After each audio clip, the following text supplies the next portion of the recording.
চীনের নৌমহড়া প্রতিক্রিয়া তাইওয়ান দ্বীপটির চারপাশে আকাশসীমার নিয়ন্ত্রণের জন্য তাইওয়ান এয়ারফোর্স 10টি F-16 ফাইটার জেট মোতায়েন করেছে। বিশেষজ্ঞদের মতে 10টি নয় বরং আনুমানিক 70টি অবস্থায় রেখেছে তাইওয়ান। 70টির মধ্যে কয়েকটি এন্টি-শিপ মিসাইল দিয়ে সজ্জিত অবস্থায় রয়েছে। আমাদের দ্বিতীয় খবরটি হচ্ছে চীন থেকে।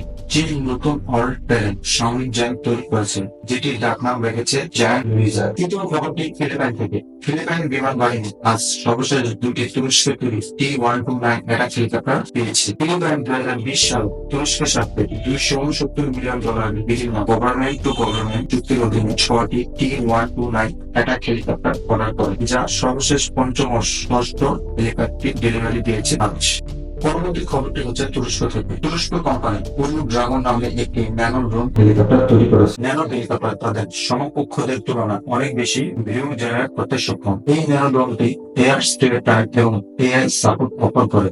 ন্যানো হেলিকপ্টারের সাথে যোগাযোগ হারিয়ে গেলে কৃত্রিম বুদ্ধিমত্তার মাধ্যমে অটোমেটিকলি এই ন্যানো ড্রোনটি অপারেটর কাছে আপনি চলে আসবে। গতকাল তাইওয়ান থেকে সংবাদ এসেছে যে তাইওয়ানের চারপাশে চীন তাদের মহাপরিকল্পনা অনুযায়ী বড় ধরনের নৌমহড়া শুরু করেছে। সেই চীনের এই মহড়ার কারণে তাইওয়ানও প্রস্তুতি নিয়েছে। তারা তাদের নিজ দেশের তৈরি অ্যান্টি-শিপ মিসাইল মোতায়েন রেখেছে। চীনের আক্রমণের পাল্টা আক্রমণ হিসেবে এই সমরাস্ত্র মোতায়েন করেছে তাইওয়ান।